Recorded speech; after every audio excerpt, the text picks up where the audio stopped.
സഹപ്രവർത്തകർ, റേഡിയോ ശ്രോതാക്കൾ, അല്ലാഹു സുബ്ഹാനഹു വ തആല നമ്മെയും നമുക്ക് വേണ്ടപ്പെട്ടവരെയും അവന്റെ ഇബാദത്ത് സ്വാലിഹീങ്ങളിൽ പെടുത്തി അനുഗ്രഹിക്കുമാറാവട്ടെ. വിദേശ രാഷ്ട്രങ്ങളിലുമൊക്കെ ഇന്ന് തന്നെയാണ് ബറാഅത്ത് എന്നാണ് ഞാൻ മനസ്സിലാക്കിയത്. ഇന്നലെ ക്ലാസ് റൂമിൽ പ്രവേശിക്കാത്തതുകൊണ്ട് കൃത്യമായി അറിഞ്ഞിട്ടില്ല. സുഹൃത്തുക്കൾ പ്രതികരിച്ചാൽ നന്നാകും. ഇന്ന് തന്നെയാണോ ബറാഅത്ത് രാവ്? അബ്ദുള്ള സാഹിബ് തോട്ടക്കാട് അബ്ദുള്ള സാഹിബ് ഇന്നലെയായിരുന്നു. ഓക്കെ, അല്ല, ബറാഅത്ത് നോമ്പ് ഇന്നലെയായിരുന്നു. അതെ, ഓക്കെ. ഏതായാലും നമ്മുടെ നാട്ടിൽ ഇന്നാണ് നോമ്പനുഷ്ഠിച്ചു. നിങ്ങളൊക്കെ ഇന്നലെ നോമ്പനുഷ്ഠിച്ചു. ഇൻഷാ അല്ലാഹ് നാട്ടിലുള്ളവരൊക്കെ നോമ്പിലായിരിക്കും. ഏതായാലും അല്ലാഹു നമ്മുടെ നോമ്പും നമ്മൾ അനുഷ്ഠിച്ചതുമൊക്കെ പൂർണ്ണാർത്ഥത്തിൽ സ്വീകരിക്കുമാറാവട്ടെ. ഇന്നലെ 2-3 ദിവസം മുമ്പ് സൂചിപ്പിച്ചതുപോലെ ക്ലാസ്സൊന്നുമില്ല, ഫ്രീ ആയിട്ട് ഹോസ്പിറ്റലിലാണ് ഉള്ളത്. ഏതായാലും അല്ലാഹു നമ്മുടെ മക്കൾക്കും നമ്മുടെ സന്താനങ്ങൾക്കും നാം സ്നേഹിക്കുന്ന മാതാപിതാക്കൾ, ഉസ്താദുമാർ, നമുക്ക് വേണ്ടപ്പെട്ടവർക്കൊക്കെ ആഫിയത്തുള്ള ദീർഘായുസ് തരുമാറാവട്ടെ. അനുഭവിക്കുന്ന രോഗങ്ങൾക്കൊക്കെ അല്ലാഹു ഷിഫാ നൽകുമാറാവട്ടെ. ബിഹഖ് മുഹമ്മദിൻ സല്ലല്ലാഹു അലൈഹി വസല്ലം.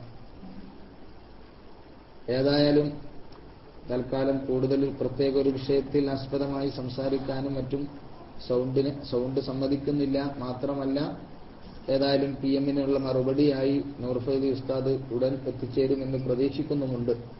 ഏതായാലും ബറാഅത്ത് രാവുമായി ബന്ധപ്പെട്ട് ചില വിഷയങ്ങൾ നിങ്ങളുമായി തൽക്കാലം പല ഉസ്താദുമാരും ബിശ്റാക്കുൽ യൗമിലൊക്കെ ചർച്ച ചെയ്ത വിഷയമാണ്. ഏതായാലും ഈ സമയത്തുള്ള പല സുഹൃത്തുക്കളും മറ്റു സമയങ്ങളിൽ ചിലപ്പോൾ അഭാവമുള്ളവരായിരിക്കാം എന്നതുകൊണ്ട് തന്നെ അല്പനേരം അതുമായി ബന്ധപ്പെട്ട് ഒരു ചെറിയ നിമിഷങ്ങൾ പറയാം എന്നാഗ്രഹിക്കുന്നു. ഏതായാലും ബറാഅത്ത് രാവ് എന്ന് പറഞ്ഞൊരു മഹിതമായ രാവുണ്ട് എന്നതിൽ തർക്കിക്കുന്ന ചില ആളുകൾ ഇപ്പോൾ കടന്നു വന്നിട്ടുണ്ട്. നമ്മളൊക്കെ ഒരു സോങ് കേട്ടവരുമായിരിക്കും. ബറാഅത്ത് രാവിനെ പുച്ഛിച്ചുകൊണ്ട് ചിലർ ആലപിക്കുന്ന മുജാഹിദ് അല്ലെങ്കിൽ ജമാഅത്ത് പോലുള്ള പ്രസ്ഥാനക്കാരിറക്കിയ ഒരു ഗാനം കേട്ടവരായിരിക്കും എന്റെ KCR-ലെ സുഹൃത്തുക്കളൊക്കെ. ഒരിക്കൽ അത് ക്ലാസ് റൂമിൽ അല്പം പ്ലേ ചെയ്യുകയും അതിന്റെ വിശദീകരണവുമായി MT ദാരിമി കൈകാര്യം ചെയ്തു എന്നാണ് ഞാൻ ഓർക്കുന്നത്.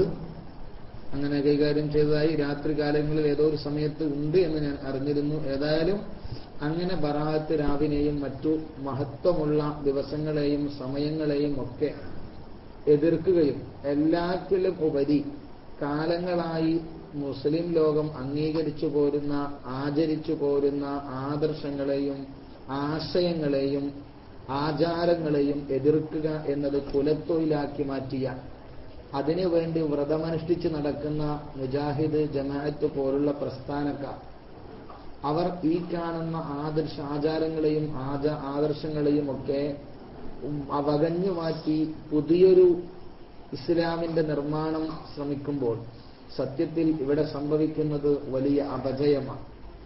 പല നന്മയെയും തിന്മയായി അവതരിപ്പിക്കുകയും പല തൗഹീദിനെയും ഷിർക്കുമായി, ഷിർക്കിന്റെ ഹോൾസെയിൽ കച്ചവടവുമായി നടക്കുകയാണ് സത്യത്തിൽ ഈ കൂട്ടം. ഇപ്പോൾ പരിശുദ്ധ റമദാനിന്റെ ആഗമനത്തിലേക്കാണ് നമ്മൾ പ്രതീക്ഷിക്കുന്നത്. റമദാൻ ഷരീഫാകുമ്പോൾ തറാവീഹിന്റെ എണ്ണവുമായി ബന്ധപ്പെട്ടൊക്കെ ലോകത്ത് ഇല്ലാത്ത ഒരു തർക്കത്തെ തർക്കമായി അവതരിപ്പിച്ച് കേരള മുജ്തഹിദുകളായ പണ്ഡിതന്മാർക്കിടയിൽ പോലും അഭിപ്രായ ഭിന്നതയില്ലാതെ ലോക മുസ്ലിമീങ്ങൾ ഒന്നടങ്കം നല്ല രൂപത്തിൽ സ്വീകരിച്ചെന്ന തറാവീഹിന്റെ എണ്ണത്തിൽ തർക്കിക്കാൻ, അതുപോലെ മറ്റു പല പ്രവർത്തനങ്ങളിലും തർക്കിച്ച് എല്ലാം ഫസാദാക്കുന്ന ഒരു പ്രവർത്തനമാണ് ഇവിടെ മുബ്തദികളായി അറിയപ്പെടുന്നവരൊക്കെ ചെയ്തുകൊണ്ടിരിക്കുന്നത്. അതിന്റെ ഭാഗമായി ബറാഅത്ത് രാവ് എന്ന് പറഞ്ഞില്ല എന്ന് പറയുമ്പോൾ അവർക്ക് ഏറ്റവും ചുരുങ്ങിയത് അവരുമായി ബന്ധപ്പെട്ട ഏറ്റവും വലിയ നേതാവ് ഷെയ്ഖുൽ ഇസ്ലാം എന്ന് അവർ തന്നെ വിലയിരുത്തിയ ഇബ്നു തൈമിയ്യയുടെ ഗ്രന്ഥമെങ്കിലും മുത്താലഅ ചെയ്താൽ, ഇബ്നു തൈമിയ്യയുടെ ഗ്രന്ഥമെങ്കിലും പരിശോധിച്ചാൽ ഇത്തരം അബദ്ധ ജഡിലമായ വാദങ്ങളിൽ അവർ വന്നുപെടില്ല, ചാടുകയില്ല എന്നാണ് എനിക്ക് ഓർമ്മപ്പെടുത്താനുള്ളത്. ഇങ്ങനെയൊരു രാവിന് വലിയ മഹത്വമുണ്ട്. മഹാനായ റസൂലുള്ളാഹി സ്വല്ലല്ലാഹു അലൈഹി വസല്ലം മഹദിയായ ആയിഷത്തു തുഹ്റ റളിയല്ലാഹു അൻഹാ പറയുന്ന ഒരു ഹദീസ്, മഹാനായ ഇമാം തിർമിദി സിഹാഹുസ്സിലെ പ്രധാന ഗണ്ണിയായ ഇമാം ബുഖാരിയും മുസ്ലിമും കഴിഞ്ഞാൽ 3-ാം സ്ഥാനത്ത് നമ്മൾ കാണാറുള്ള ജാമി തുർമുദി മഹാനായ അബൂ ഇസ റഹിമഹുല്ലാ കൃത്യമായി തന്റെ തുർമുദിയിൽ ഉദ്ധരിച്ച ഒരു ഹദീസ് കാണാം. ഒരു രാത്രിയിൽ റസൂലുള്ളാഹിയെ ഞാൻ കണ്ടില്ല. ഫഖത്തു റസൂലുള്ളാഹി ലൈല, ഒരു രാത്രിയിൽ റസൂലുള്ളാഹി സ്വല്ലല്ലാഹു അലൈഹി വസല്ലമ തങ്ങളെ ഞാൻ കണ്ടില്ല. അങ്ങനെ ഞാൻ റസൂലുള്ളാഹി അന്വേഷിച്ചു പോയി. അന്വേഷിച്ചപ്പോൾ പ്രവാചകൻ ജന്നത്തുൽ ബഖീഇലാണ്.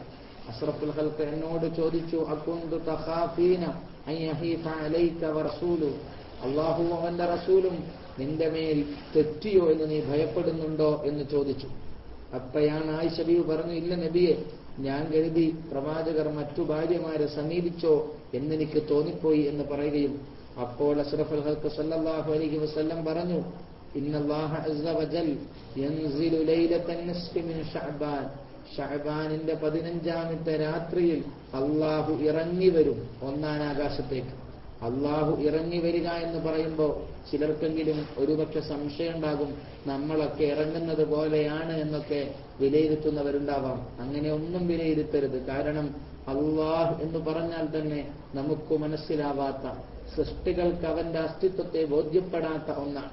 അതുകൊണ്ടാണല്ലോ മഹാന്മാരായ പണ്ഡിതന്മാർ അല്ലാഹ് എന്ന പദം ഉത്ഭവിച്ചത് ഏത് പദത്തിൽ നിന്നാണെന്ന ചർച്ച ചെയ്ത കൂട്ടത്തിൽ അല്ലാഹ് എന്ന പദം കടന്നു വന്നത് അറബിയിലെ അലിഹ എന്ന പദത്തിൽ നിന്നാണ്.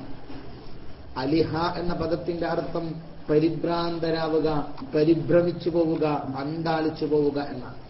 അന്താളിച്ചു പോകുന്നു എന്ത് വിഷയത്തിൽ? അള്ളാഹുവിനെ കുറിച്ച് സൃഷ്ടികൾ ചിന്തിക്കുമ്പോൾ അവർക്ക് അന്താളിപ്പും പരിഭ്രമവും ഉണ്ടാകുന്നു. അത് മുഖേന അവരുടെ ബുദ്ധിയുടെ സമനില പോലും ഒരു വേള തെറ്റിയേക്കാം. ആ അർത്ഥത്തിൽ അല്ലാഹ് എന്ന അല്ലാഹുവിന്റെ പ്രവർത്തനങ്ങളെ കുറിച്ചോ അവന്റെ വസ്തുതകളെ കുറിച്ചോ നമുക്കറിയില്ല. അവന്റെ ദാത്ത് അത് പരിശുദ്ധമായ ദാത്താണ്. മഹാന്മാരൊക്കെ പറഞ്ഞതുപോലെ അൻ ഐന കൈഫ മതാ തനസ്സഹുൽ ഖദർ വഇലാ മതാ വഅലാ മതാ ഹലഹുൽ ഫിക്ർ. ഐനയെത്തൊട്ടും കൈഫയെത്തൊട്ടും മതയെത്തൊട്ടും സംശുദ്ധനാണ് അല്ലാഹു.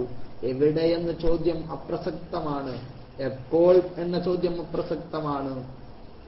എവിടെ എന്ന ചോദ്യവും എങ്ങനെ എന്ന ചോദ്യവും ഒക്കെ അപ്രസക്തമാണ്. അള്ളാഹുവിനെ കുറിച്ച് നമുക്ക് പറയാനുള്ള ഒന്ന്, ലാ യഖ്തുറു അലാ ഖൽബി ബശർ, മനുഷ്യ മനസ്സിൽ ഉദിക്കുന്നതേ അല്ല. സർവ സൃഷ്ടികളോടും എല്ലാ അർത്ഥത്തിലും വ്യതിരിക്തനായ, പൂർണ്ണമായും വ്യതിരിക്തനായ, എല്ലാ അർത്ഥത്തിലും വ്യത്യസ്തനാണ് അള്ളാഹ്. അവനെക്കുറിച്ച് പറയാൻ നമ്മുടെ കയ്യിൽ 2-3 വാക്കുകളുണ്ട്. ഒന്ന് ഖുൽ ഹുവല്ലാഹു അഹദ്, അള്ളാഹു ഏകനാണ്. എല്ലാ അർത്ഥത്തിലും അവൻ ഏകനാണ്. അവന് തുല്യനായ ദാത്തില്ല, അവനോട് തുല്യനായ പ്രവർത്തകനില്ല, അവനോട് തുല്യനായ ഒരർത്ഥത്തിലും ദാത്തില്ല. എല്ലാ അർത്ഥത്തിലും അവൻ ഏകനാണ്.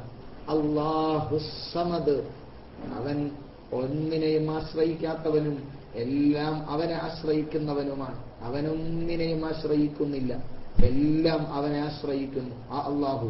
അപ്പോ അള്ളാഹു ഒന്നാൻ ആകാശത്തേക്ക് ഇറങ്ങി വരിക എന്നുള്ളത് നമ്മുടെ ബുദ്ധി കൊണ്ട് ഒരു പക്ഷേ കണ്ടെത്താൻ സാധ്യമല്ല. അള്ളാഹുവിന്റെ ഹബീബ് മുഹമ്മദ് റസൂലുള്ളാഹ് നാവ് കൊണ്ട് കള്ളം പറയാത്ത, കള്ളത്തെക്കുറിച്ച് ചിന്തിക്കാത്ത പുണ്യ നബി സ്വല്ലല്ലാഹു അലൈഹി വസല്ലം അവിടുന്ന് അരുളി ചെയ്ത വചനമാണ്, അവിടുന്ന് പ്രഖ്യാപിച്ച വചനമാണ് ഈ വചനം. ഇന്നല്ലാഹ അസ്സ വജൽ യൻസിലു ലൈലത്തൻ നിസ്ഫി മിൻ ശഅബാൻ, ശഅബാനിൽ നിന്നുള്ള പകുതിയുടെ രാത്രിയിൽ അള്ളാഹു ഇറങ്ങി വരും. എന്നിട്ടോ ഫയഗ്ഫിറു ലി അക്സറ മിൻ അദദി ശഅരി ഗനമി കലബിൻ, കലബ് ഗോത്രത്തിന്റെ ആടുകളുടെ രോമത്തിന്റെ എണ്ണത്തേക്കാൾ അധികരിച്ച ആളുകൾക്ക് അള്ളാഹു പൊറുത്തു കൊടുക്കും. അള്ളാഹു നല്ലോണം പൊറുക്കാൻ വേണ്ടി അള്ളാഹു തന്നെ സെലക്ട് ചെയ്ത ഒരു ദിനമാണ് ശഅബാൻ 15. ആ ദിനത്തിന് മഹത്വമുണ്ട്, ധാരാളം മഹത്വങ്ങളുണ്ട്. മഹത്വങ്ങളുടെ കൂട്ടത്തിൽ നമുക്കൊക്കെ പരിചയമുള്ള ഒരു ഹദീസാണ്, നമുക്കൊക്കെ അറിയാവുന്ന ഒരു ഹദീസാണ്. ഇന്നലെ ഒരു സുഹൃത്ത് എന്നെ ഫോണിൽ വിളിച്ചു ചോദിച്ചു, അല്ല ഈ ഹദീസിന് തലയും വാലും ഇല്ലേ? ഇങ്ങനെ ഒരു ഹദീസിന് അടിസ്ഥാനം തീരെയില്ല എന്ന് പറയുന്ന കേൾക്കുന്നു എന്ന് ചോദിച്ചു. ഞാൻ പറഞ്ഞു, അങ്ങനെ പറയാനൊന്നും പറ്റില്ല. ഏതാണ് ഹദീസ്? ഇദാ കാനത്ത് ലൈലത്തുൻ നിസ്ഫി മിൻ ശഅബാൻ, ശഅബാനിന്റെ 15ാമത്തെ രാവ്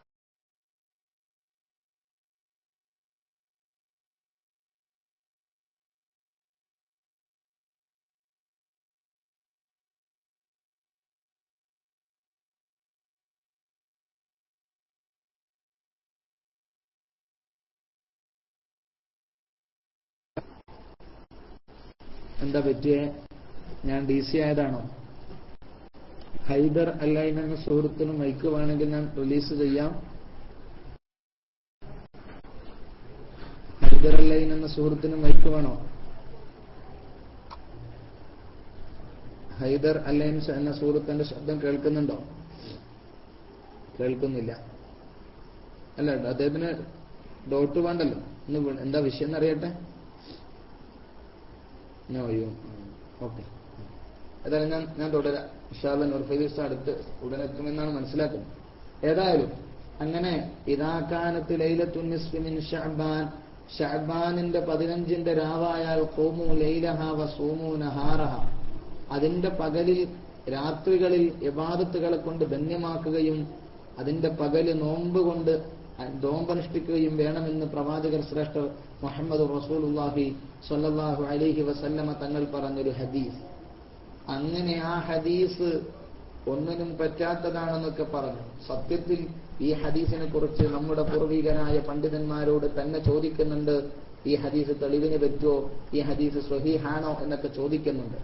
ഇതിനെ വ്യാഖ്യാനിച്ചുകൊണ്ട് ഇമാം റംലി റളിയല്ലാഹു അൻഹു മഹാനവറുകളോട് ഈ ചോദ്യത്തിന് ഉത്തരമായി മഹാനവറുകൾ നൽകിയ മറുപടി, മഹാനവറുകളോട് ചോദിക്കുന്നത് സുഇല അൻ നിസ്ഫി ശഅബാൻ 15ന്റെ നോമ്പിനെ കുറിച്ച് ചോദിച്ചപ്പോ ഇമാം നവവി റളിയല്ലാഹു അൻഹു മറുപടി, ഇമാം റംലി റളിയല്ലാഹു അൻഹു നൽകിയ മറുപടി, ശഅബാൻ 15ന് നോമ്പ് സുന്നത്താണ്, മാത്രമല്ല 13ഉം 14ഉം 15ഉം സുന്നത്താണ് എന്നുകൂടി ചേർത്തു.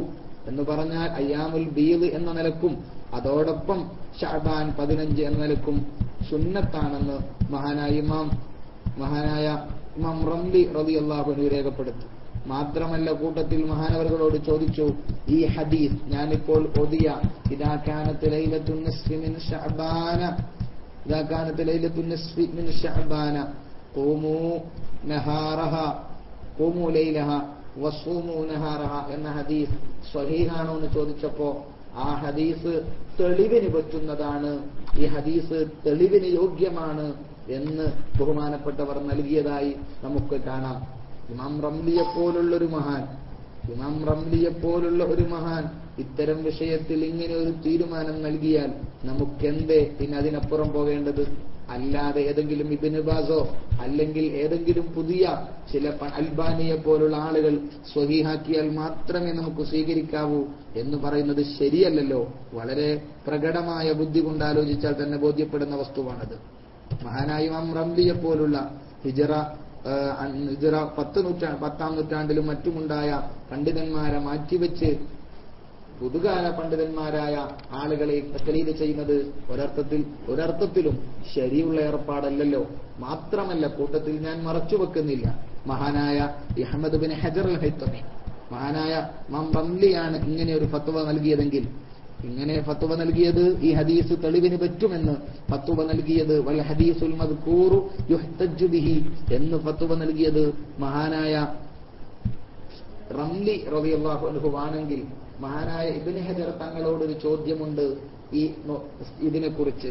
ഈ ഹദീസ് സ്വഹീഹാണോ അല്ലേ എന്ന് ചോദിച്ചപ്പോ മഹാനവറുകൾ ഇതിന് ഉത്തരം നൽകുമ്പോ ഹദീസ് സ്വഹീഹാണെന്ന് പറഞ്ഞിട്ടില്ല. വൽ ഹദീസുൽ മദ്കൂറു അൻ ഇബ്നു മാജ ലഈഫ്, ഇബ്നു മാജയെ തൊട്ട് പറയപ്പെട്ട ഈ ഹദീസ് ലഈഫാണ് എന്ന് പറഞ്ഞിട്ടുണ്ട്. ആര്? ബഹുമാനപ്പെട്ട ഇബ്നു ഹജർ അൽ ഹൈത്തമി തങ്ങൾ. എന്നാൽ ഹദീസ് ലഈഫാണെങ്കിലും ഇത്തരം അമലുകൾക്ക് ലഈഫായ ഹദീസുകൾ ഉപരിക്തമാണ് എന്നതാണല്ലോ ഉസൂലിന്റെ നിയമം. മഹാനായ ഇമാം നവവി റഹിമഹുല്ലാ തന്റെ അദ്കാറുകളിൽ പോലും വ്യക്തമായി പറഞ്ഞിട്ടുണ്ട്, ഫളായിലുൽ അഅമാലുകളിൽ ലഈഫ് തെളിവിന് യോഗ്യമാണ്. അപ്പോൾ അഹ്മദ് ബിൻ ഹജർ റളിയല്ലാഹു അൻഹു പറഞ്ഞതും റംലി ഇമാം പറഞ്ഞതും രണ്ടും ഏറെക്കുറെ സൈമാണ്. എന്തുകൊണ്ട്? മഹാനായ റംലി ഇമാം പറഞ്ഞത് വൽ ഹദീസുൽ മദ്കൂറു യുഹ്തജ്ജു ബിഹി എന്ന ഈ പറയപ്പെട്ട ഹദീസ് തെളിവിന് യോഗ്യമാണ്. എന്നാൽ ഇബ്നു ഹജർ റഹിമഹുല്ലാഹ് പറഞ്ഞു അത് ലഈഫാണ്. എന്നാൽ രണ്ടും കുഴപ്പമില്ല, കാരണം ഫളായിലുൽ അഅമാലുകളിലും അമലുകളുടെ മഹത്വങ്ങൾ പറയുന്നിടത്ത് ഇത് മതി എന്നാണല്ലോ. അതുകൊണ്ട് തന്നെ നോമ്പനുഷ്ഠിക്കുന്നവരെ സംബന്ധിച്ചിടത്തോളം അഷ്റഫുൽ ഖൽഖിന്റെ ഈ വചനം മതി. ആ നോമ്പ് ബിദ്അത്താണ്, അങ്ങനെ നോമ്പേ ഇല്ല, പരിചയമേ ഇല്ല എന്നൊക്കെ പറയുന്നത് വളരെ തിന്മയെ വളരെ സത്യത്തെ മൂടിവെച്ച് പകലിനെ രാവാക്കുന്ന കണ്ണടച്ചിരുട്ടാക്കുന്ന പദ്ധതിയാണ്. അതുകൊണ്ട് പ്രിയപ്പെട്ട സുഹൃത്തുക്കൾ, നമ്മൾ ഈ വിഷയത്തെക്കുറിച്ച് ബോധവാന്മാരാവണം. KSCR-ലെ എന്റെ സുഹൃത്തുക്കൾ ബോധവാന്മാരാണ് എന്ന് ഞാൻ കൂടുതൽ മനസ്സിലാക്കുന്നു. കാരണം എപ്പോഴും ഇതുപോലുള്ള പ്രഭാഷണങ്ങളും പ്രസംഗങ്ങളും നല്ല നല്ല ക്ലാസുകളും നമുക്ക് ലഭ്യമാണ്. ആ ക്ലാസുകളൊക്കെ വളരെ അർത്ഥത്തിൽ ഉപകാരപ്പെടുത്തി ധാരാളം ജ്ഞാനങ്ങൾ ഉൾക്കൊള്ളാനും ഏതെങ്കിലും മുഖത്തതിയെ അവന്റെ വായിൽ തോന്നിയത് പ്രമാണമായി അവതരിപ്പിക്കുമ്പോൾ അതിനെ ഒരർത്ഥത്തിലും അംഗീകരിച്ചു കൊടുക്കാതിരിക്കാനുള്ള തന്റെ ഇടവും മനക്കരുത്തും നമുക്ക് വേണം. പലപ്പോഴും ചില ബിദഈ ആശയക്കാർക്കൊക്കെ നമുക്കറിയാം, അവരോട് 5 വക്ത് നമസ്കാരത്തിൽ കടന്നു വരുന്ന ചില മസ്അലകളെ കുറിച്ചോ മറ്റോ ചോദ്യം നടത്തിയാൽ ഒരുപക്ഷെ എന്നല്ല 98% ഉത്തരം അറിയില്ലായിരിക്കാം. പക്ഷേ അവരോട് നമ്മെ ശിർക്കാക്കുന്ന അല്ലെങ്കിൽ നമ്മുടെ പ്രവർത്തനങ്ങളെ വിദേഹത്തും ശിർക്കുമാക്കുന്ന ചില വിഷയങ്ങളെ കുറിച്ച് ചോദിക്കൂ. അവർ ഓരോ ഇമാമും പറഞ്ഞത് കൃത്യമായി രേഖപ്പെടുത്തിയേക്കാം. ഓരോ ഇമാമും പറഞ്ഞത് ഒരുപക്ഷെ വായിച്ചേക്കും. അങ്ങനെയാണ്. അതുകൊണ്ട് തന്നെ പ്രിയപ്പെട്ട സുഹൃത്തുക്കൾ, നമ്മൾ കൃത്യമായി നമ്മുടെ ആദർശങ്ങളെക്കുറിച്ചും മനസ്സിലാക്കണമെന്ന് വളരെ വിനീതമായിട്ട് തന്നെ എന്റെ സുഹൃത്തുക്കളോട് ഞാൻ ആവശ്യപ്പെടുകയാണ്. മാത്രമല്ല, ഈ രാവിന്റെ മഹത്വം പറയുന്ന കൂട്ടത്തിൽ അഷ്റഫുൽ ഖൽഖ് സ്വല്ലല്ലാഹു അലൈഹി വസല്ലം തങ്ങളുടെ ഹദീസിൽ തന്നെയുണ്ടല്ലോ. അഷ്റഫുൽ ഖൽഖ് പറയാണ്, അല്ലാഹു പറയുമത്രേ, അലാ മിൻ മുസ്തഗ്ഫിർ, പൊറുക്കലിനെ തേടുന്നവരുണ്ടോ ഞാൻ അവന് പുറത്തു കൊടുക്കാം. ഉപജീവനം തേടുന്നവരുണ്ടോ അവർക്ക് ഞാൻ നൽകാം. ആഫിയത്തിനെ തേടുന്നവരുണ്ടോ അവർക്ക് ഞാൻ ആഫിയത്ത് നൽകാം. ഇങ്ങനെ ചോദിക്കുകയും തേടുന്നവർക്ക് നൽകുകയും ചെയ്തു. നമ്മളൊക്കെ പലരും ഇന്നലെയും മിന്നാന്നുമായി തേടിയവരായിരിക്കും. അള്ളാഹു തേടിയതൊക്കെ നമുക്ക് നൽകുമാറാവട്ടെ. നമ്മുടെ ദുആഇനെ അള്ളാഹു ഖബൂൽ ചെയ്യുമാറാവട്ടെ എന്ന് പ്രാർത്ഥിക്കുകയാണ്. അതോടൊപ്പം മാത്രമല്ല, എന്നിട്ട് പറഞ്ഞു, അന്നിന്റെ രാത്രിയിൽ അള്ളാഹു പുറത്തു കൊടുക്കാത്ത 3-4 വിഭാഗം ആളുകൾ. ഒന്ന് ജ്യോത്സ്യൻ, കഹാനത്ത് പണിയെടുക്കുന്ന ആളുകൾ, കഹാനത്തിന്റെ ഏർപ്പാട് നടത്തുന്ന ജ്യോത്സ്യപ്പണിയും അതുമായി ബന്ധപ്പെട്ടതിനെ സമീപിക്കുന്ന ആളുകൾ. അതോടൊപ്പം സാഹിർ, സിഹർ ചെയ്യുന്ന ആളുകൾ. ശബ്ദം കൂട്ടാൻ മാർഗം ഇല്ലല്ലോ. കാഫില ബുറൈദ സാഹിബെ, നോക്കാം, ശബ്ദം കൂട്ടണം, കഴിവതും ശ്രമിക്കാം. അപ്പൊ സാഹിർ, സിഹർ ചെയ്യുന്നയാൾ, അതുപോലെ മുഷാഹിൻ, ആളുകളുമായി പിണങ്ങി നിൽക്കുന്ന ആളുകൾ, കല്ല് ചുരത്തുന്നയാൾ, മാതാപിതാക്കളെ ബുദ്ധിമുട്ടിക്കുന്നയാൾ, വ്യഭിചാരത്തിൽ നിലകൊള്ളുന്നയാൾ, ഇങ്ങനെ അല്പം ചില ആളുകളെ അഷ്റഫുൽ ഖൽഖ് സല്ലല്ലാഹു അലൈഹി വസല്ലം ദുർബലപ്പെടുത്തിയിട്ടുണ്ട്. പക്ഷേ എന്നാലും ഈ തിന്മയൊക്കെ ചെയ്യുന്ന ആളുകളും ഈ രാവുകളെ ഉപയോഗപ്പെടുത്തുമ്പോൾ സ്വാഭാവികമായും ഈ രാവുകളൊക്കെ ഉപയോഗപ്പെടുത്തിയതിന്റെ ബർക്കത്ത് കൊണ്ടെങ്കിലും അത്തരം തിന്മകളിൽ നിന്ന് നേരിട്ട് നിൽക്കാൻ സാധ്യമാകും. അങ്ങനെയാണ് ചില കർമ്മങ്ങൾ ചെയ്യുമ്പോൾ ആ കർമ്മത്തിന്റെ മഹത്വങ്ങൾ കൊണ്ട് ചിലതിൽ നിന്ന് നമുക്ക് വേറിട്ട് നിൽക്കാൻ കഴിയും. 5 വക്ത് നിസ്കാരം, 5 വക്ത് നിസ്കാരത്തെ കുറിച്ച് പറഞ്ഞിട്ടുണ്ടല്ലോ, ഇന്ന സ്വലാത്ത തൻഹാ അനിൽ ഫഹ്ശാഇ വൽ മുൻകർ, തിന്മകളെ തൊട്ട് തടഞ്ഞു നിർത്തും നിസ്കാരം. അതുപോലെ പല നന്മകളും ഒരുപാട് തിന്മകളെ തൊട്ട് തടഞ്ഞു നിർത്താനുള്ള വഴികളാണ്. അതുകൊണ്ട് തന്നെ നന്മകൾ വർദ്ധിപ്പിക്കുകയും തിന്മകളെ അകറ്റുകയും വേണം. ഞാൻ പറഞ്ഞു വന്നത് ബറാഅത്ത് രാവിനെ കുറിച്ച്, ബറാഅത്ത് രാവിന്റെ ഹദീസുകളും ഒരുപാട് ഹദീസുകളൊക്കെ വ്യത്യസ്തങ്ങളായി ചർച്ച ചെയ്തിട്ട് മഹാനായ ഇബ്നു ഹജർ അൽ ഹൈതമി തന്റെ ഫതാവൽ കുബ്രയിൽ കൃത്യമായി രേഖപ്പെടുത്തിയത്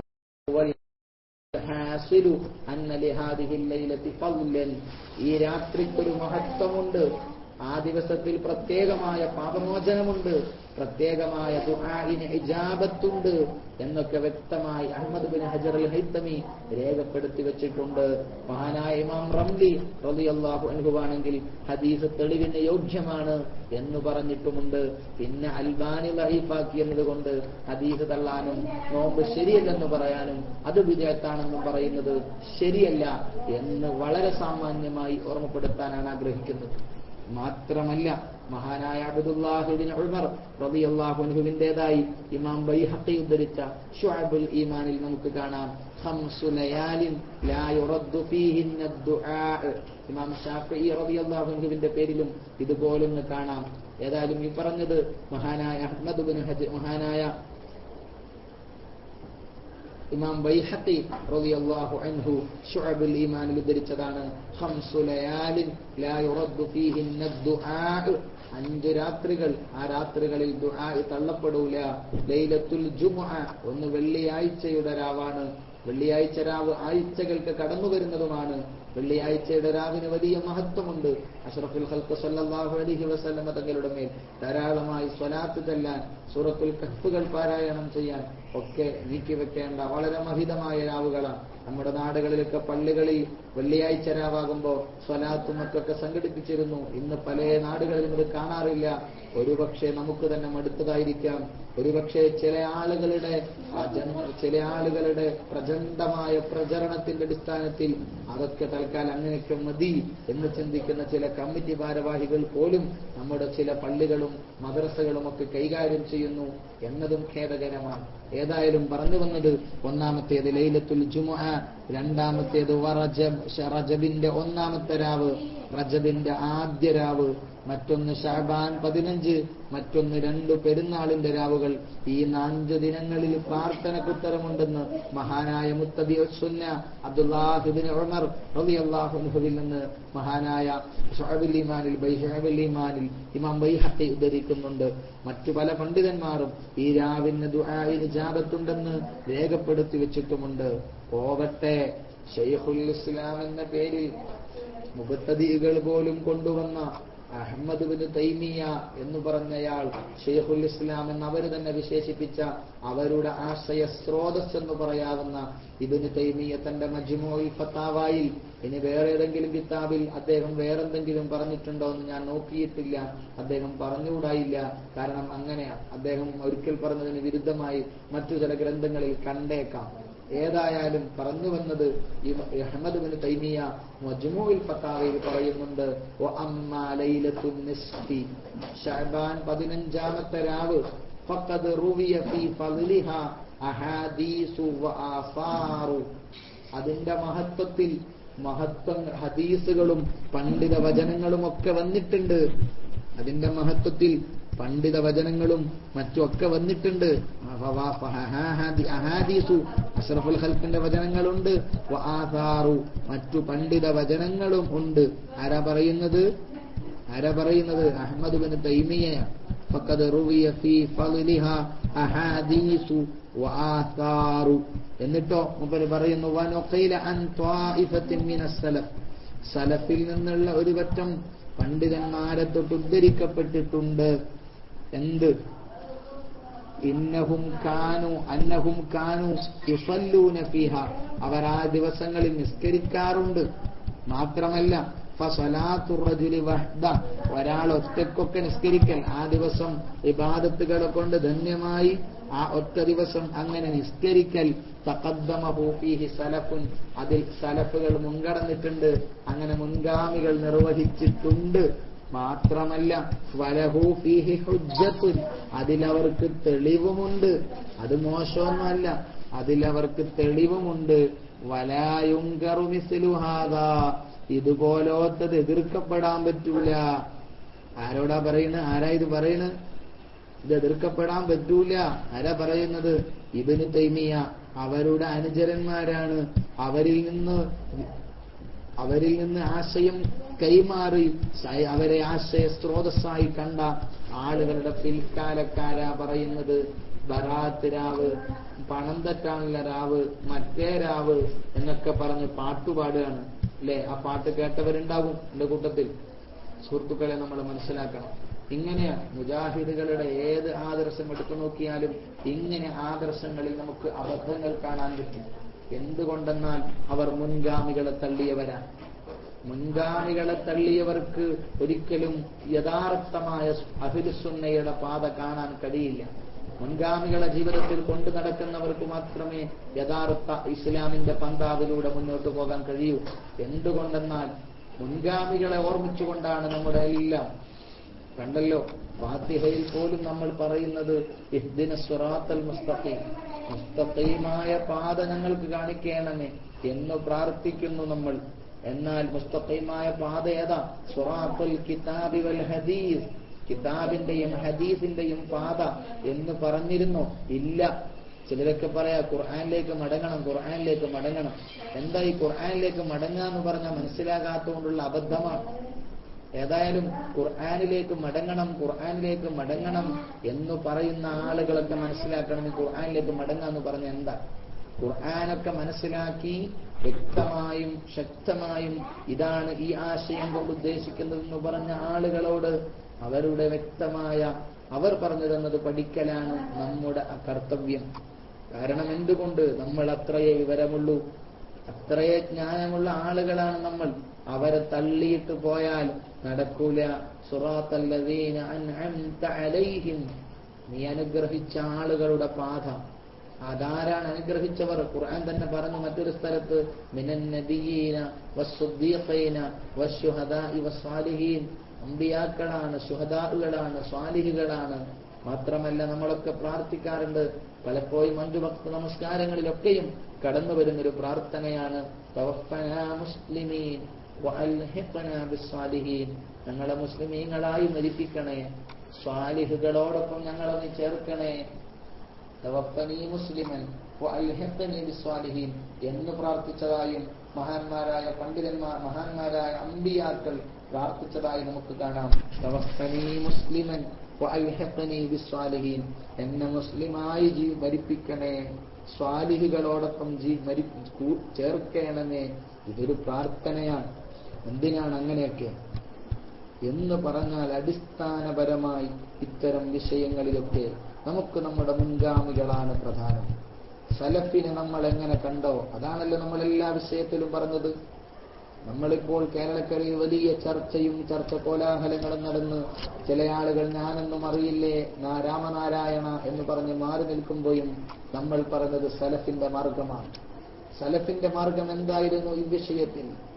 മഹാനായ റസൂലുള്ളാഹി സ്വല്ലല്ലാഹു അലൈഹി വസല്ലമ തങ്ങളുടേതെന്ന് പറഞ്ഞൊരു കേശം കൊണ്ടുവന്നപ്പോൾ ഈ കേശ സ്വീകരിക്കുന്ന വിഷയത്തിൽ നമ്മുടെ മുൻഗാമികളുടെ മാർഗം എന്തായിരുന്നു? ആ മാർഗത്തെയാണ് നമ്മൾ അവലംബിച്ചത്. ആ മാർഗം ഒന്നുകിൽ പരിശുദ്ധമായ സനദാണ്, അത് കൈമാറ്റ രംഗങ്ങളിലൂടെ അഷ്റഫുൽ ഖൽഖിൽ നിന്ന് ആരിലൂടെ കടന്നുവന്ന് ഇന്നയാളിലേക്ക് എത്തിച്ചേർന്നു എന്ന് പറയുന്ന സനദാണ്, അല്ലെങ്കിൽ അതിന്റെ ഖുസൂസിയാത്തുകളുടെ പരിശോധനകളാണ്. സംശയം വന്നപ്പോൾ നമ്മുടെ പൂർവികരായ പലരും അങ്ങനെ നടത്തിയതുമാണ്. എന്നിട്ട് ചില ആളുകൾ പറയാം അങ്ങനെ പരിശോധന നടത്തൽ ഹറാമാണെന്നൊക്കെ പറഞ്ഞ വലിയ വലിയ ആളുകളുണ്ട്. അതിലെ ഒരു തമാശ പോലെ തോന്നിയ ഒരു ക്ലിപ്പുണ്ട്, നിങ്ങളൊക്കെ കേട്ടിട്ടുണ്ടാകും. കത്തിക്കൽ ഹറാം, അതും പറഞ്ഞ് ലാ യഹ്റും, പിന്നെ യഹ്റുമു ബിലാ ഖിലാഫ്, തർക്കം തന്നെ ഇല്ല, ഹറാമാണെന്നൊക്കെ പറഞ്ഞു. വലിയ ആളുടെ പേരിലാണത്, ഞാൻ കേട്ടത് അറിയില്ല. കണ്ണൂർ ജില്ലയിലൊക്കെ അത്യാവശ്യം ആദരവൊക്കെയുള്ള, കാസർഗോഡ് ഭാഗത്തൊക്കെ ധാരാളം വർഷം ദർസൊക്കെ നടത്തിയ ഒരു മുസ്ലിയാരുടെ പേരിലാണ് കണ്ടത്. ആ മുസ്ലിയാരാണോ എന്ന് എനിക്കറിയില്ല. ഒരുപക്ഷെ എന്റെ ശബ്ദം ശ്രവിക്കുന്നവരിൽ ചിലരെങ്കിലും അദ്ദേഹത്തിന്റെ ഏതെങ്കിലും അർത്ഥത്തിൽ ശിഷ്യത്വം സ്വീകരിച്ചവരുണ്ടോ എന്ന് പോലും എനിക്കറിയില്ല. ആ മനുഷ്യനാ പറഞ്ഞത് യഹ്റുമു ബിലാ ഖിലാഫ്. അതെ, അല്ല സനദ് നസബ സനബാക്കി ഉസ്താദല്ല, പേരോടല്ല, മറിച്ച് അങ്ങനെ സംഘടനാ രംഗത്തൊന്നും അറിയപ്പെട്ടൊരു മുസ്ലിയാരൊന്നുമല്ല. നിങ്ങൾ ആ വീഡിയോ കേട്ടിട്ടില്ലേ സുഹൃത്തുക്കൾ? ആ വീഡിയോ കേട്ടിട്ടില്ല, തൽക്കാലം കുറച്ച് ഞാൻ കേൾപ്പിക്കാം. എത്രത്തോളം നിങ്ങൾക്ക് ഞാൻ ഇവിടുന്ന് പ്ലേ ചെയ്യുമ്പോൾ ക്ലിയർ ആവും അറിയില്ല. എന്നാലും ഞാൻ ഇൻഷാ അല്ലാഹ് ഒന്ന് ഒരു കൈ നോക്കട്ടെ. ഒരു മിനിറ്റ് ക്ഷമിക്കണേ. അഷ്റഫുൽ ഖൽഖ് സല്ലല്ലാഹു അലൈഹി തങ്ങളുടെ മുടി കത്തിച്ച് പരിശോധിക്കാമോ എന്ന് ചോദിക്കുമ്പോൾ അദ്ദേഹത്തിന്റെ മറുപടിയാണ്, വല്ലാത്ത മറുപടിയാണ്. സത്യം പറഞ്ഞാൽ ഇതുവരെ അദ്ദേഹത്തെ വലിയ കണ്ടിട്ടില്ലെങ്കിലും അത്യാവശ്യമൊക്കെ അദ്ദേഹത്തെ ആദരിക്കുന്ന ഒരു കൂട്ടത്തിൽപ്പെട്ട ആളായിരുന്നു ഞാനൊക്കെ. പക്ഷെ ഇത് കേട്ടതോടെ അദ്ദേഹത്തോടുള്ള എല്ലാ ആദരവും പോയി എന്ന് മാത്രമല്ല, അതിന്റെ പേരിലാണ് അത് ഞാൻ പറയാനും ആഗ്രഹിച്ചത്. അല്ലാതെ ആ വിഷയത്തോടുള്ള ആ വിഷയം പലരും പലപ്പോഴും ചിലപ്പോൾ ഒരു പക്ഷേ ക്ലാസ് റൂമിൽ തന്നെ പ്ലേ ചെയ്തതുമായിരിക്കും. പ്ലേ ചെയ്തിട്ടുണ്ടെങ്കിലും ഇല്ലെങ്കിലും തൽക്കാലം ഒന്ന് ഇപ്പോഴുള്ളവർക്ക് വേണ്ടി ഞാൻ ഓർമ്മപ്പെടുത്തുന്നു. അപ്പൊ ഞാൻ ഈ പറഞ്ഞതിലേക്ക് വല്ല സംശയമുണ്ടോ? ഒന്ന് കേൾക്കുന്നുണ്ടോ? ചോദിക്കാം, അതിനെ ചോദിച്ചാ ആ ചോദിച്ചു.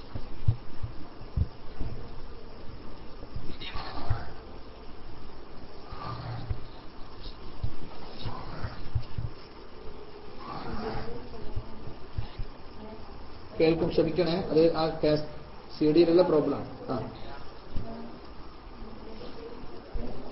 പിന്നെ പറഞ്ഞില്ല കത്തിക്കൽ ഹറാം, പിന്നെ പറഞ്ഞുകൂടി. ആ ഖുസൂസിയാത്താണ്. റസൂലിന്റെ മുടി തീയിലിട്ടാൽ കരിയില്ല എന്നുള്ളത് റസൂലിന്റെ മുടിയുടെ ഖുസൂസിയാത്താണ്. അപ്പൊ അത് പരിശോധിക്കാൻ വേണ്ടി തീയിലിടാൻ പറ്റൂല. സംഗതി വശാൽ തങ്ങളുടെ മുടി തീയിൽ വീണാൽ കരിയൂല എന്നല്ലാതെ അത് കരിച്ചു നോക്കൽ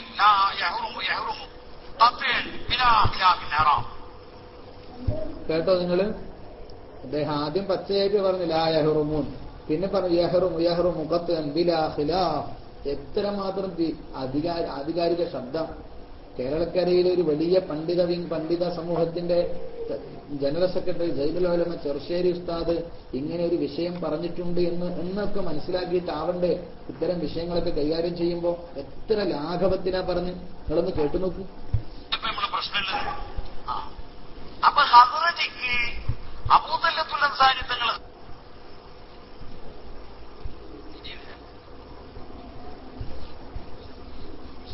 ആരാന്നറിയില്ല സുഹൃത്തുക്കളെ. അദ്ദേഹത്തിന്റെ ഇവിടെ കണ്ട പേര് പി എ അബ്ദുറഹ്മാൻ ബാക്കവി എന്ന് പറയുന്ന ഹനീഫി എന്ന ബിരുദം നൽകുന്ന സ്ഥാപനത്തിന്റെ അതിന്റെ നിർമ്മാതാവായ ഒരു മുസ്ലിയാരാണ് സത്യം പറഞ്ഞത്. അയാളെ പേരിലാണ് കാണുന്നത്.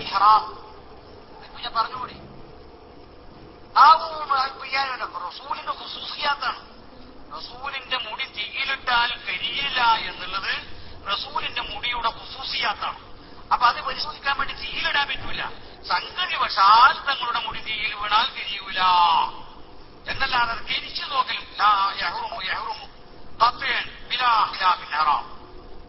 കേട്ടല്ലോ. ലാ യഹ്റുമു പച്ചയെ ആദ്യം സത്യം പറഞ്ഞു, പക്ഷെ അത് പറഞ്ഞാൽ പ്രശ്നമാവും. അതുകൊണ്ട് യഹ്റുമു ഖത്അൻ ബിലാ ഖിലാഫ് എന്തൊക്കെയാ പറഞ്ഞ മുസ്ലിയാര്. ഇദ്ദേഹത്തിനുമായി ബന്ധപ്പെട്ട് ഇദ്ദേഹത്തെ സ്നേഹിക്കുന്ന ആളുകൾ ഉണ്ടായേക്കാം. ഇത് പരിപാടി കർണാടകയിൽ നടന്നതാണ്. ഇദ്ദേഹം കണ്ണൂർ ജില്ലക്കാരനാണ്. ഇദ്ദേഹം ഒരു സജീവ എ പി പ്രവർത്തകനൊന്നുമല്ല. അദ്ദേഹത്തിന്റെ ശിഷ്യന്മാരിൽ 2 വിഭാഗത്തിലുള്ള പ്രവർത്തകരുമുണ്ട്. പക്ഷെ ആർക്കു വേണ്ടിയാണാവോ ഇങ്ങനെയുള്ള ഒരു പൊറാട്ട് നാടകം നടത്തിയതെന്ന് മനസ്സിലാകുന്നില്ല. അതുപോലെ ഇത് കേട്ടിരുന്നോ? ഈ ക്ലിപ്പ് കേട്ട സുഹൃത്തുക്കളുണ്ട് ഇവിടെ എന്റെ കൂട്ടത്തിൽ? കേട്ടിട്ടില്ലെങ്കിൽ ഒന്ന് ഫുള്ളായി കേട്ട കുറച്ച് രസമുള്ള ഭാഗങ്ങളൊക്കെ ഉണ്ട്. ക്ലാസ് റൂമിൽ നടന്നിട്ടുണ്ട്, കേട്ടിട്ടുണ്ടല്ലേ? ഓക്കെ, എന്നാ പിന്നെ വേണ്ടല്ലോ അല്ലെ, ഒഴിവാക്കാം. ഞങ്ങൾക്ക് ഒഴിവാക്കുന്ന ബാക്കി ഭാഗം കേൾക്കണ്ട. ഏതായാലും ഭയങ്കര രസകരമായ ഒരു ക്ലിപ്പ് ഞാൻ കേട്ടപ്പോ സത്യത്തിൽ ഈ മനുഷ്യൻ ആ പേരിൽ കാണുന്ന അയാളാണെന്ന് എനിക്കൊരു ഉറപ്പില്ല കേട്ടോ. ഹനീഫിയുടെ പ്രിൻസിപ്പളായി കാണുന്ന മനുഷ്യൻ നമ്മളൊക്കെ അത്യാവശ്യം ആദരവോടെ കേട്ടിരുന്ന ആളായിരുന്നു. പക്ഷേ ഈ ഒരു തരം വർത്തമാനമൊക്കെ പറഞ്ഞപ്പോ ഉള്ള ആദരം പൂർണ്ണമായി പോയി. സത്യത്തിൽ നമ്മുടെ പൂർവികരായ പലരും ഇത് ചെയ്ത് നമ്മളൊക്കെ അറിഞ്ഞതല്ലേ, കിതാബുകളിൽ ഉള്ളതല്ലേ, പലരുടെയും ക്ലിപ്പുകളിൽ ഉള്ളതല്ലേ. പിന്നെന്തിനാ ഇങ്ങനെ പറയുന്നത്? പേം ഉൾപ്പെടെ ഇട്ടിരുന്നു. ഓക്കെ, അതായത് ഇട്ടിട്ടുണ്ടോ? അപ്പോ ഏതായാലും അങ്ങനെ എല്ലാത്തിലും നമുക്കെല്ലാത്തിലും നമ്മുടെ മുൻഗാമികളുടെ പാതയാണ്. മുൻഗാമികൾ എങ്ങനെയാണോ ഈ വിഷയത്തിൽ കണ്ടത് അങ്ങനെയാണ് നമ്മൾ കാണേണ്ടത്. അവരെ എല്ലാം തള്ളി ഒരു പുതിയ ദീന് എല്ലാവർക്കും പറ്റുന്ന അബദ്ധത. മുൻഗാമികളെ തള്ളുമ്പോ ജമാഅത്തെ ഇസ്ലാമിയുടെ അമീർ ബബുല്ലാ അല മൗദൂദി സാഹിബ് പറഞ്ഞത് അങ്ങനെ, ഇതുവരെയുള്ള പാരമ്പര്യം ഞാൻ വലിച്ചെറിയാണ്, പാരമ്പര്യത്തെ ഞാൻ വലിച്ചെറിയാണ്, എന്നിട്ട് പുതിയൊരു തൗഹീദിനെ രൂപീകരിക്കുകയാണെന്ന് അദ്ദേഹം പ്രഖ്യാപിച്ചത്. ഇതിന്റെ അങ്ങനെ എല്ലാവരും പ്രഖ്യാപിച്ചില്ലെങ്കിലും പലരും ആ ഒരു ശൈലിയാ കടന്നു വന്നത്. എല്ലാവർക്കും പറ്റുന്ന അബദ്ധവും അതാണ്. ഞാനാണ് വലിയ ജ്ഞാനി എന്ന ധാരണയിലേക്ക് എത്തുമ്പോൾ ഉണ്ടാകുന്ന അബദ്ധവും കൂടിയാണ്. അതുകൊണ്ടാ മഹാന്മാരായ പണ്ഡിതന്മാര് പറഞ്ഞത്, ജഹിൽത വലം തഅലം ബിഅന്നക ജാഹിദു വദാക ലഉംദി മിൻ തമാമിൽ ജഹാലത്തി. നീ വിവരമില്ല എന്നാൽ വിവരമില്ല എന്നും വിവരം നിനക്കില്ല, അതാണ് വലിയ ജഹാലത്ത് എന്ന് മഹാന്മാരായ പണ്ഡിതന്മാര് പറഞ്ഞു. തഴവ ഉസ്താദിന്റെ ഭാഷയിൽ പറഞ്ഞ വളരെ സിമ്പിളായി പറഞ്ഞിട്ടുണ്ട്. മൂന്നാമനോ പടു ജാഹിലാണവനില്ല, അവൻ ജാഹിലാണെന്നുള്ളതും അറിവില്ല, അവനോടടുക്കണ്ട ഹബീബേ പോടോ, കഴുതക്ക് പുല്ലു പറിക്കലും ഖൈറാടോ. വളരെ സിമ്പിളായി പറഞ്ഞ മനുഷ്യന്മാര് 3-4 തരക്കാരാണ്. അതില് ഒരു തരക്കാര് വിവരമില്ലെന്നും വിവരമില്ല, അവനെ കൊണ്ടാണ് സർവ മുസീബത്തും. കേരളക്കരയിൽ എന്നല്ല ലോകത്തുടനീളമുള്ള എല്ലാ പ്രശ്നങ്ങളുടെയും അടിസ്ഥാന പ്രോബ്ലം അറിവില്ലായ്മ ആയുധമാക്കി, അറിവില്ലായ്മയെ മനസ്സിലാക്കാതെ അറിവില്ലായ്മ ആശയമാക്കി കൊണ്ട് നടക്കുന്നത് കൊണ്ടാണ്.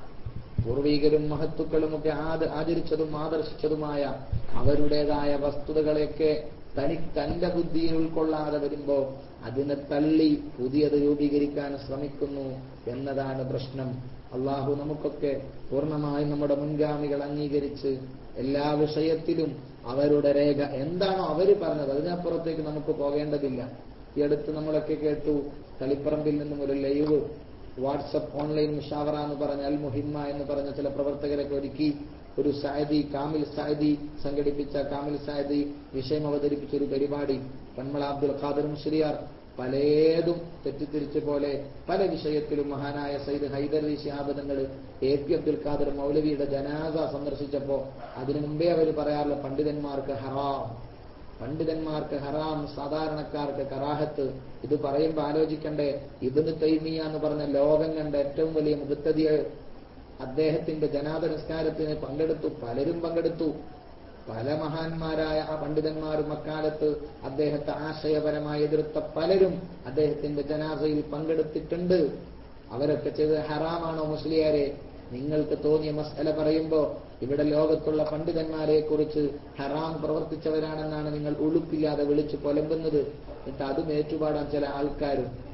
അതുപോലെ സ്ത്രീകളെ മയ്യിത്ത് നിസ്കാരത്തെക്കുറിച്ച് എന്തിനാണ് മഹാന്മാരായ പണ്ഡിതന്മാരുടെ ഗ്രന്ഥങ്ങളിൽ രേഖപ്പെട്ടുപോയ നിയമത്തിനെ കുറിച്ച് അതിനെ വേണോ ഇത്തരം രൂപത്തിലേക്ക് അംഗീകരിക്കാത്ത രൂപത്തിലേക്ക് കൊണ്ടുപോവാൻ? അതുകൊണ്ട് നമുക്ക് മുന്നിലുള്ള മാർഗം നമ്മുടെ മുൻഗാമികളെ അനുധാവനം ചെയ്യലാണ്. തൽക്കാലം ഞാൻ മൈക്ക് റിലീസ് ചെയ്യുന്നു. എനിക്ക് സൗണ്ട് വല്ലാതെ പ്രോബ്ലം അനുഭവിക്കുന്നുണ്ട്. നിങ്ങളുടെയൊക്കെ പ്രാർത്ഥനകളിൽ എന്നെയും കുടുംബത്തെയും ഉൾപ്പെടുത്തണമെന്ന് ഓർമ്മപ്പെടുത്തി അല്ലാഹു സുബ്ഹാനഹു വ തആല നമുക്ക് നല്ലത് പറയാനും കേൾക്കാനും അതിലുപരി ജീവിതത്തിൽ പകർത്താനും തൗഫീഖ് ചെയ്യുമാറാവട്ടെ. നമ്മുടെയും നമുക്കുമായി വേണ്ടപ്പെട്ടവരുടെയൊക്കെ പ്രശ്നങ്ങളും പ്രയാസങ്ങളും അള്ളാഹു പരിഹരിച്ചു തരുമാറാവട്ടെ. ഈ രാവിന്റെയും ഇനി വരാനിരിക്കുന്ന രാവുകളുടെയൊക്കെ ബറക്കത്തുകൊണ്ട്, പരിശുദ്ധ റമദാൻ ഷരീഫിന്റെ ഒക്കെ ബറക്കത്തുകൊണ്ട് അള്ളാഹു പൂർണ്ണമായ അർത്ഥത്തിൽ ഇബാദു സ്വാലിഹീങ്ങളിൽ നമ്മളെയൊക്കെ പെടുത്തുമാറാവട്ടെ. ജീവിക്കൽ ഹൈറാവുന്ന കാലത്തോളം ആഫിയത്തോടെ ജീവിച്ച് മരിക്കൽ ഹൈറാവുന്ന നേരത്ത് ലാ ഇലാഹ ഇല്ലല്ലാഹ് എന്ന കലിമ ചൊല്ലി മരിക്കാൻ നമ്മയൊക്കെ അള്ളാഹു തൗഫീഖ് തരുമാറാവട്ടെ. ഒരു സുഹൃത്ത്